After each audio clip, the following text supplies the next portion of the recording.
Imagine opening your bank app on payday. Same job, same hours, salary number went up last year. And yet something feels off. You didn't forget how to budget. You didn't suddenly get reckless. Price didn't explode overnight. But your money feels thinner. Like it's leaking through cracks you can't see. Here's the uncomfortable truth most people miss. Your salary can shrink without inflation ever showing up on the news. And the reason is quiet. Boring on the surface, powerful underneath. This matters right now because millions of people are working harder, earning more on paper and still falling behind, and they're blaming the wrong enemy. Let's walk through what's actually happening. Not theory, not vibes, mechanics. Start with a simple idea. Money doesn't just have a price. It has a position. Where your money sits in the system matters as much as how much you have.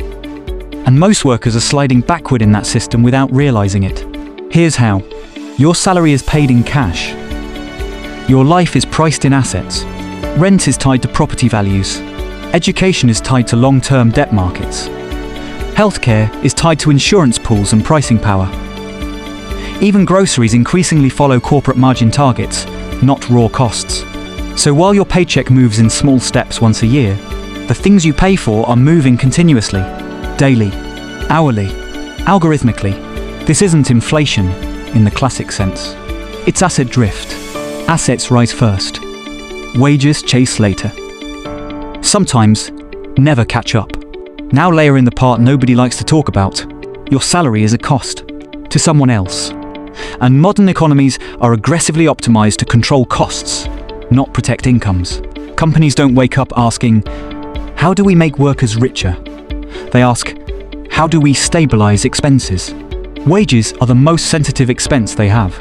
So instead of cutting pay, which causes backlash, they slow it. Quietly, 1% here, 2% there. Bonuses replaced with culture. Raises replaced with flexibility. On paper, you're progressing. In reality, you're standing still on a moving walkway going backward. But it gets more subtle. Let's talk about time. Your salary is paid for the present. Most prices are built around the future. Rente assume futur demain. College fees assume future earnings. Insurance prices assume future risk. Even subscription prices assume future inflation before it happens. So you're paying tomorrow's prices with today's income. That gap didn't exist at this scale before. Decades ago, wages and prices moved closer together. Now they're decoupled. Why? Because money itself changed. We don't live in a cash economy anymore. We live in a credit-priced economy. Prices aren't set by what people earn.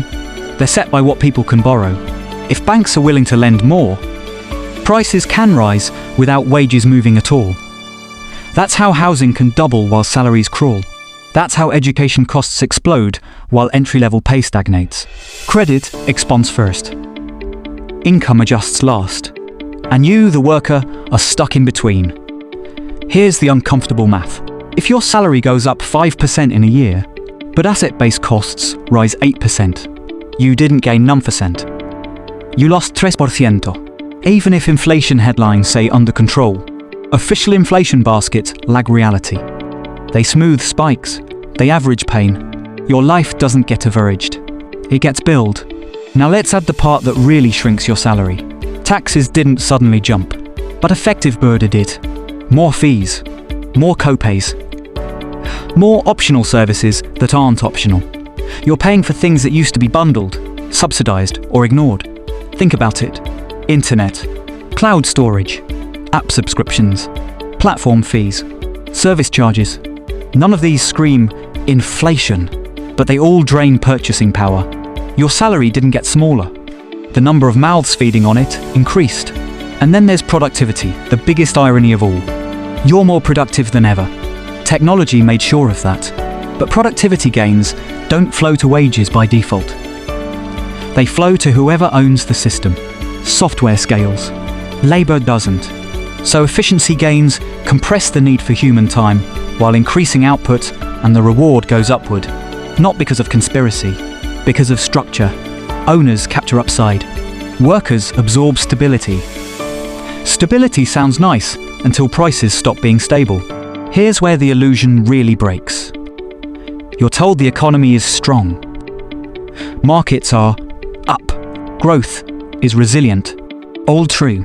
But those metrics measure capital health, not income health. The economy can thrive while salaries quietly lose relevance. That's not a bug. That's the design of a capital-first system. And it explains something people feel but can't articulate. Why promotions don't feel life-changing anymore. Why raises don't unlock freedom. Why earning more than ever still feels tight. Because your income is no longer the main driver of economic security. Assets are. And if you don't own them, your salary becomes a temporary tool, not a foundation. This is where hype and reality split. The hype says, work hard, upskill, earn more. The reality says, income alone can't outrun a system priced on leverage and assets. That doesn't mean effort is useless. It means effort without positioning gets diluted. Zoom out. This trend doesn't end quietly. When salaries lose power, people compensate with debt. When debt rises, systems get fragile. When systems wobble, policymakers protect markets first. History shows this pattern clearly. Late-stage credit economies always squeeze earners before they correct. Not dramatically, gradually, until it suddenly becomes obvious. So here's the thought to sit with. If your salary feels smaller, it's not just about prices, and it's not just about inflation. It's about where your money stands in a system that moved on without telling you. The uncomfortable question isn't, how do I earn more? It's, what does earning even mean in this economy anymore? And once you start